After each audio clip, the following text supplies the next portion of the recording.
Good morning, students. Today I will further continue the 10th chapter of history. Emergence of new states यानी कि नए राज्यों का उदय. With the decline in the authority of the Mughal emperors,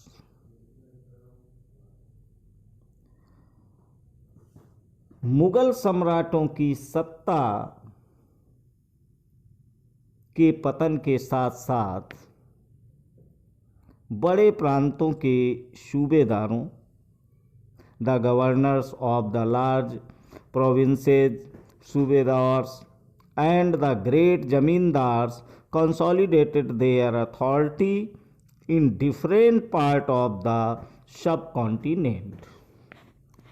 Mughal सम्राटों की सत्ता के पतन के साथ साथ बड़े प्रांतों के सूबेदारों और बड़े जमींदारों ने उपमहाद्वीप के विभिन्न भागों में अपनी शक्ति और प्रबल बना ली. Throughout the 18th century, the Mughal Empire gradually fragmented into a number of independent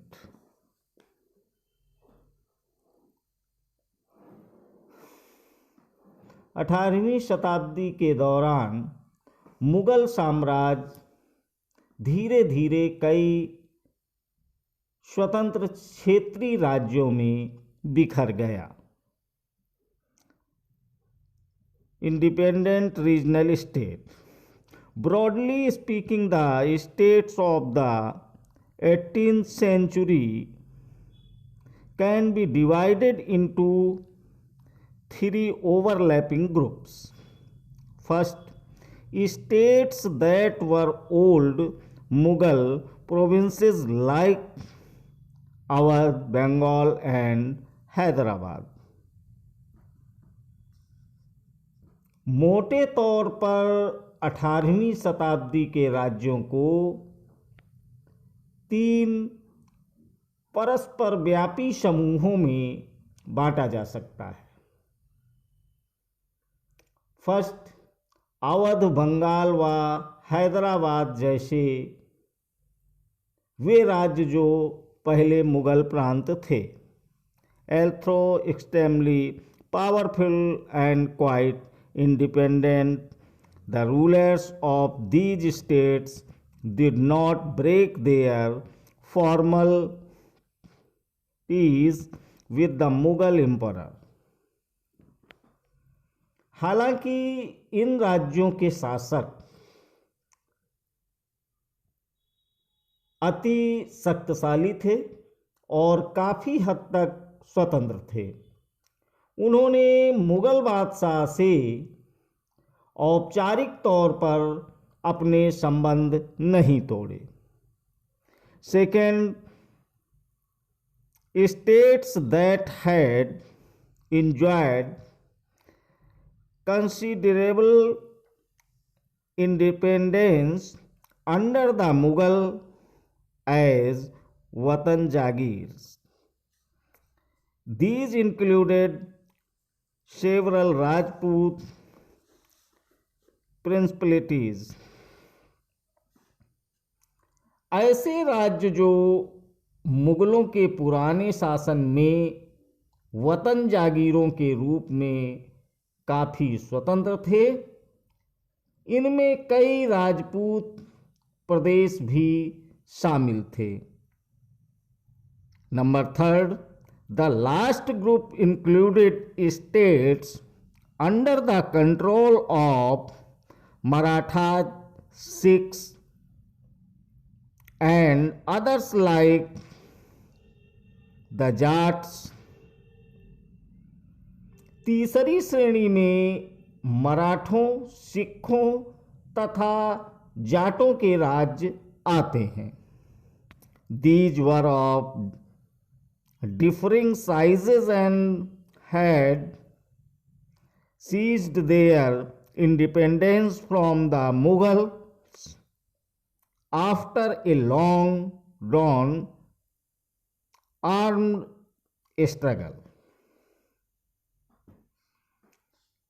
ये विभिन्न आकार के थे और इन्होंने कड़े और लंबे सशस्त्र संघर्ष के बाद मुगलों से स्वतंत्रता छीन कर ली थी। द ओल्ड मुगल प्रोविंसेस, पुराने मुगल प्रांत। Amongst the states that were carved out of the old Mughal provinces in the 18th century, three stand out very prominently. पुराने मुगल प्रांतों से जिन उत्तराधिकारी राज्यों का उद्भव हुआ उनमें से 3 राज्य प्रमुख थे। These were Awadh, Bengal and Hyderabad. और वो 3 प्रांत कौन से थे? अवध, बंगाल और Hyderabad. All 3 states were founded by members of the high Mughal nobility who had been governors of large provinces. ये तीनों ही राज्य उच्च मुगल अभिजातों द्वारा स्थापित किए गए थे और इन तीनों राज्यों के संस्थापक सादत खान यानी अवध, मुर्शीद कुली खान बंगाल और Asaf Jah Hyderabad. All 3 had occupied high mansabdari positions and enjoyed the trust and confidence of the emperors. इन तीनों राज्यों के संस्थापक सादत खान अवध, मुर्शीद कुली खान बंगाल और असफजाह हैदराबाद ऐसे व्यक्ति थे जिनका मुगल दरबार में ऊंचा स्थान था। मुगल बादशाहों को उन पर भरोसा था। Both Asaf Jah and Murshid Kali Khan held a Jat rank of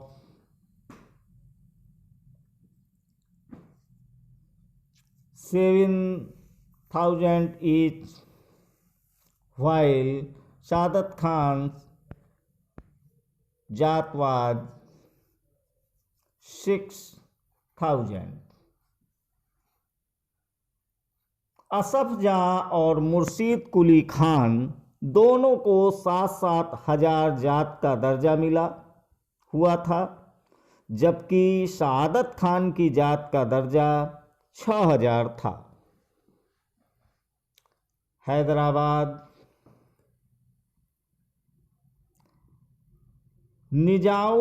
Nizam ul मुल्क Asaf Jah, the founder of Hyderabad state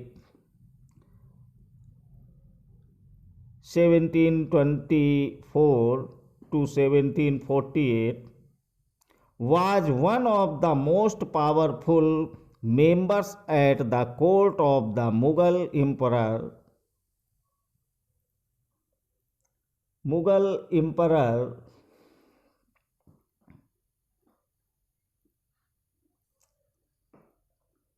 निजाम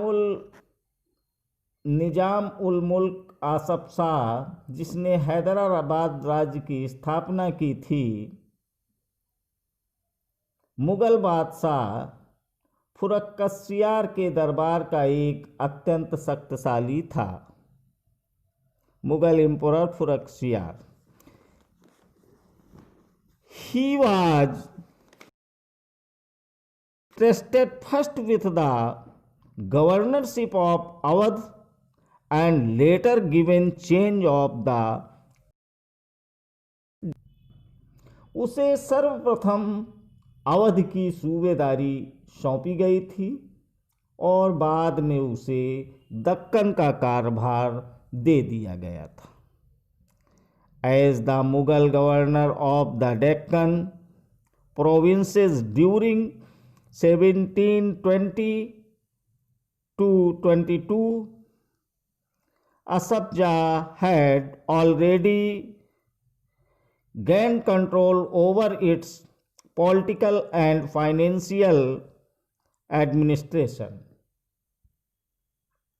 1720 से 22 के मध्य ही दक्कन प्रांतों का सूबेदार होने की वजह से आसफ जाह के पास पहले से ही राजनीतिक और वित्तीय प्रशासन का पूरा नियंत्रण था. Taking subsequent advantage of the turmoil in the Deccan and the competition amongst the court nobility, he gathered power in his hands and became the actual ruler of that region. Deccan में होने वाले उपद्रवों और मुगल दरबार में चल रही प्रतिस्पर्धा का फायदा उठाकर उसने सत्ता हथियाई तथा उस क्षेत्र का वास्तविक शासक बन गया. असफ जाह bought skilled soldiers and administrators from northern India who welcomed the new opportunities in the south. Asaf Jah अपने लिए कुशल सैनिकों तथा प्रशासकों को उत्तरी भारत से लाया था और वे दक्षिण में नए अवसर पाकर प्रसन्न थे. He appointed mansabdars and granted jagirs. Although he was still a servant of the Mughal emperor, he ruled quite independently without seeking and direction from Delhi or facing any interference. उसने मनसबदार नियुक्त किए और उन्हें जागीरें प्रदान की. हालांकि वह अभी भी मुगल सम्राट का सेवक था, फिर भी वह काफ़ी आज़ादी से शासन चलाता था. ना तो वह दिल्ली से कोई निर्देश लेता था और ना ही दिल्ली उसके कामकाज में कोई हस्तक्षेप करती थी. The Mughal emperor merely conference the decisions already taken by the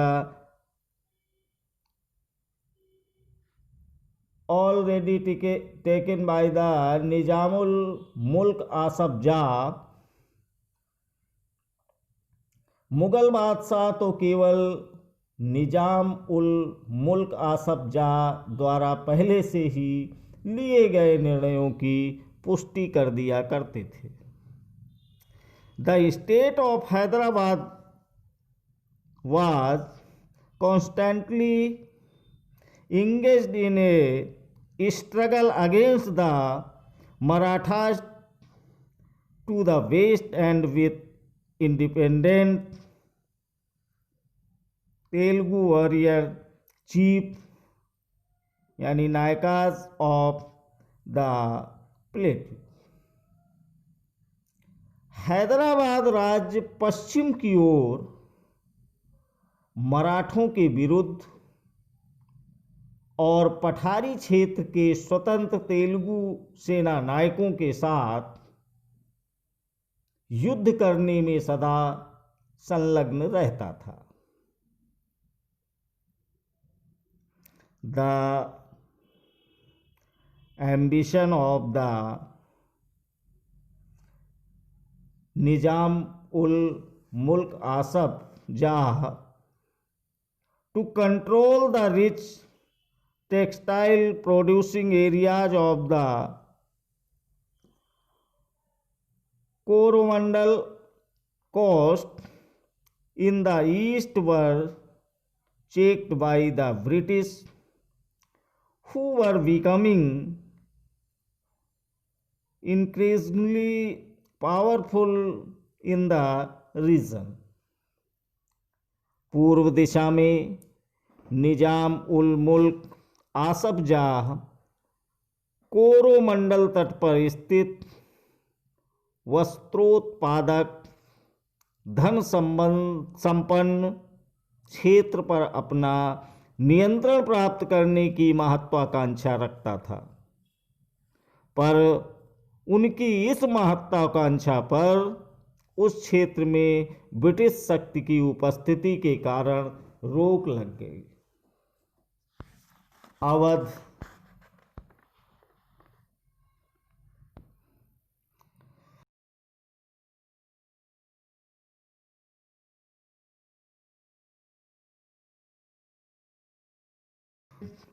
सूबेदार of Awadh in 1722 and founded a state which was one of the most important to emerge out of the breakup of the Mughal Empire. Burhan ul Mulk Saadat Khan को 1722 में अवध का सूबेदार नियुक्त किया गया था। मुगल साम्राज्य का विघटन होने पर जो राज्य बने उनमें यह राज्य सर्वाधिक महत्वपूर्ण राज्यों में से एक था। Awadh was a populous region controlling the rich alluvial Ganga plain and the main trade route between north India and Bengal.